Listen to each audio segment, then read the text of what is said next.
Akhir-akhir ini, entah mengapa setiap kali bangun tidur, aku merasa pakaian bagian bawahku selalu basah, seperti mengompol, tetapi tidak bau pesing. Saat bergerak pun, seperti ada cairan keluar tanpa bisa aku kontrol. Aku takut itu rembesan air ketuban, karena saat melahirkan Raihan dulu juga seperti itu. Tapi, usia kehamilanku kali ini baru menginjak minggu ke-37. Masa iya sudah mau melahirkan? Sepertinya tidak mungkin. Hari perkiraan lahir yang diprediksikan dokter juga masih lama. Masih sekitar 3 mingguan lebih.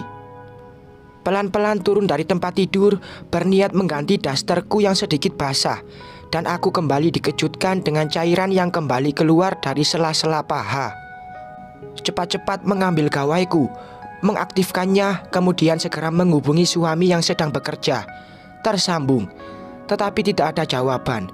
Aku kembali memutuskan untuk duduk tanpa banyak bergerak, karena mulai yakin kalau itu adalah air ketuban yang merembes. Sepertinya aku akan melahirkan hari ini juga. Bismillah. Semoga Allah kasih kelancaran dan kedua anakku lahir dengan selamat. Dering ponsel mampu membuatku berjingkat kaget dan tersadar dari lamunan. Gus Azmi memanggil. Pasti dia sangat senang jika mengetahui calon buah hatinya akan segera terlahir ke dunia. Assalamualaikum, Mas. Jenengan sibuk? Sapaku kepada lelaki yang teramat ku cintai. Waalaikumsalam, sayang. Ada apa tadi menghubungi Mas? Maaf ya, tadi Mas lagi di dalam kelas. Handphone Mas silent, jadi nggak dengar adik nelpon. Bisa pulang sekarang nggak, Mas? Adik pecah ketuban. Kayaknya sudah mau lahiran. Iya dek, Mas segera pulang sekarang. Assalamualaikum. Dia segera memutuskan sambungan telepon. Aku kembali meletakkan ponsel tersebut di atas kasur, mengusap perut membukitku, seraya mengajak bicara kedua calon buah hati. Tidak lama kemudian, pintu terbuka lebar dibarengi dua orang mengucap salam. Gus Azmi dan Ning Mafia masuk ke dalam kamar dan segera menghampiriku. Sudah mulas, dek, perut kamu sudah terasa sakit. Suami bertanya dengan mimik terlihat begitu khawatir. Aku hanya menjawab dengan gelengan kepala. Loh, tadi katanya sudah mau melahirkan. Nerta beningnya tidak lepas dari wajahku. Adik belum merasakan apa-apa, cuma ketubannya sudah merembes. Mas, makanya adik segera mengabari jenengan. Ya sudah, buruan bawa ke rumah sakit, Mas. Bahaya kalau ketuban sudah rembes dan tidak segera ditangani. Ning Mafia angkat bicara.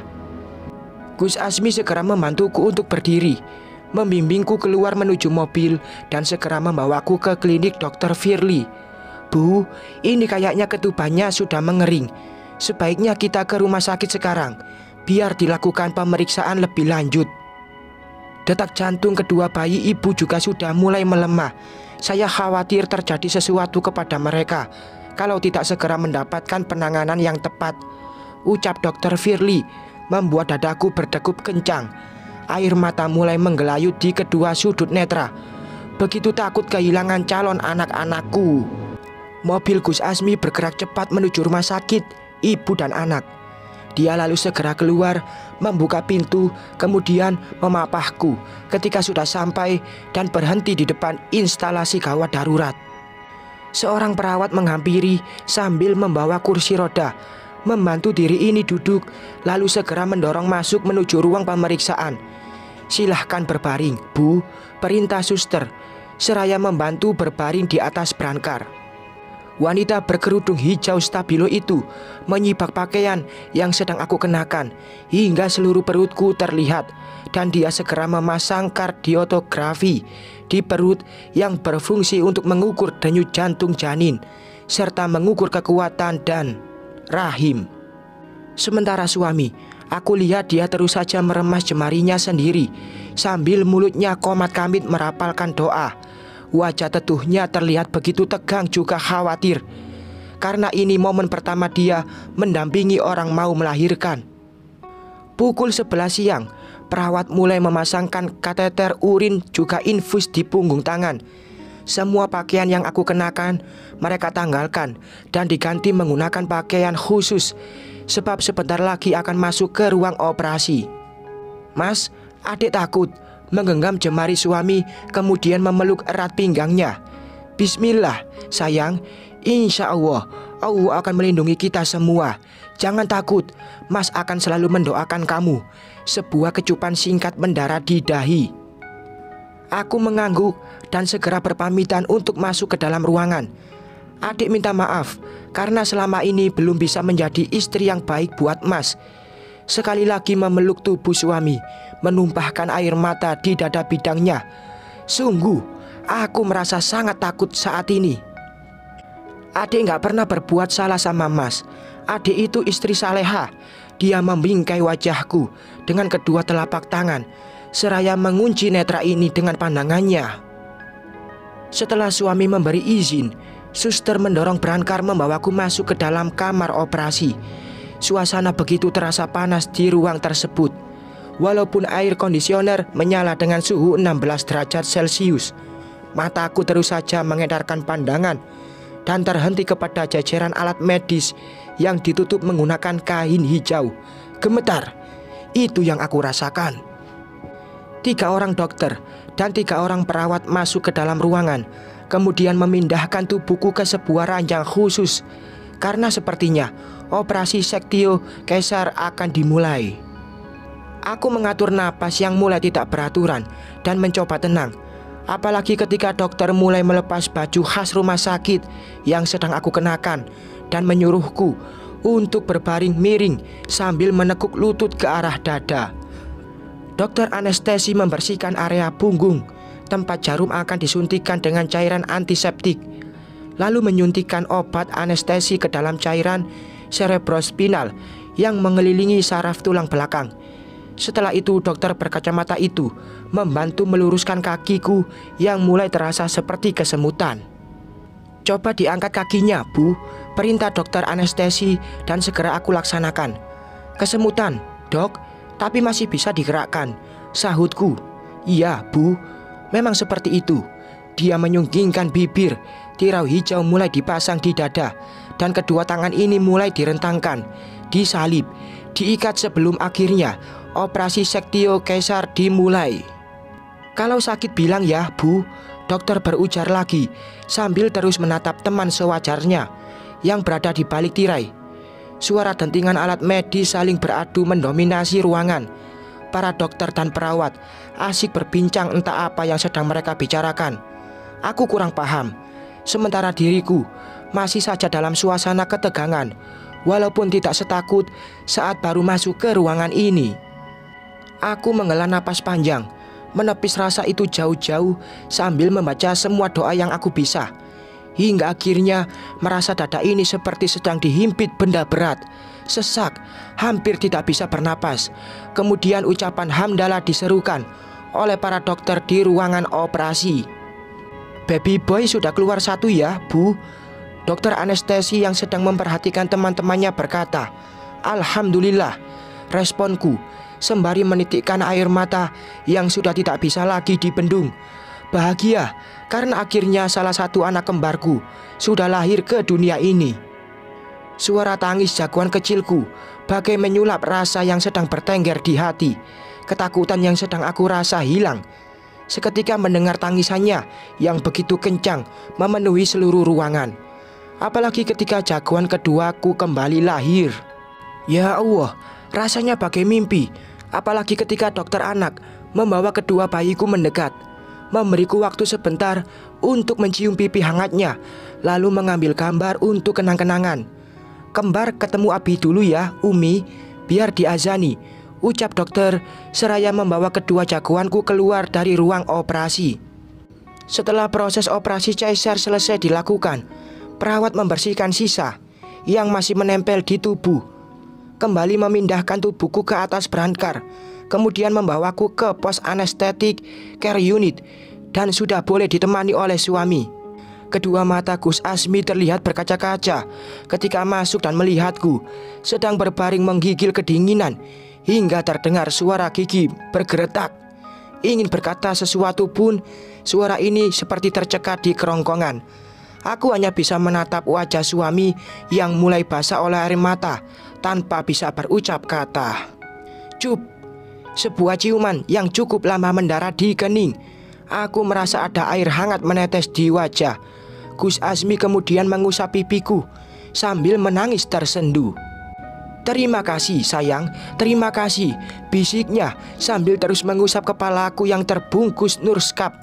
Aku berusaha mengulas senyum, walaupun bibir terasa bergetar serta menggigil. Pukul 3.02 siang, perawat memindahkanku ke ruang perawatan, memberikan obat pereda rasa nyeri karena rasa sakit bekas sayatan operasi mulai terasa. "Mas, adik pengen lihat si kembar," ucapku pelan, hampir tidak terdengar. "Dia ada di ruangan khusus bayi. Mungkin malam baru bisa dibawa ke sini. Kamu yang sabar ya sayang." Laki-laki berwajah teduh dan tampan dengan aura surga tersebut terus saja membelai rambutku. Beruntung Dokter Firly membawaku ke rumah sakit yang hampir semua perawatnya perempuan, sehingga bisa melepas hijab ketika sedang berada di dalam ruangan.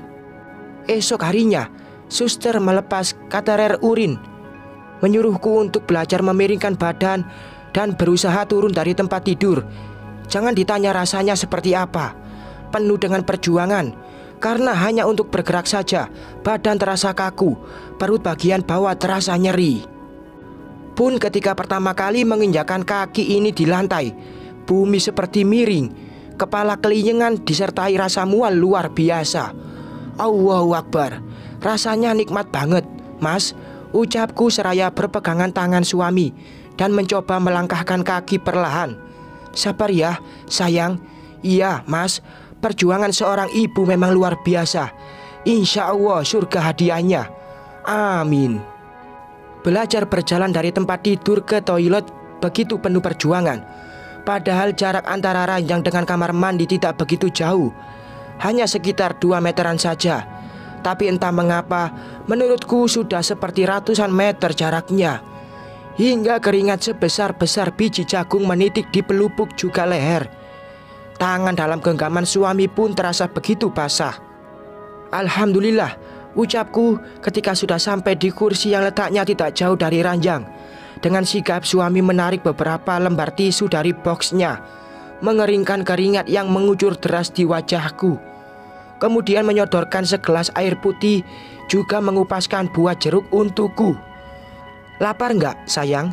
tanya suami dengan intonasi sangat lembut.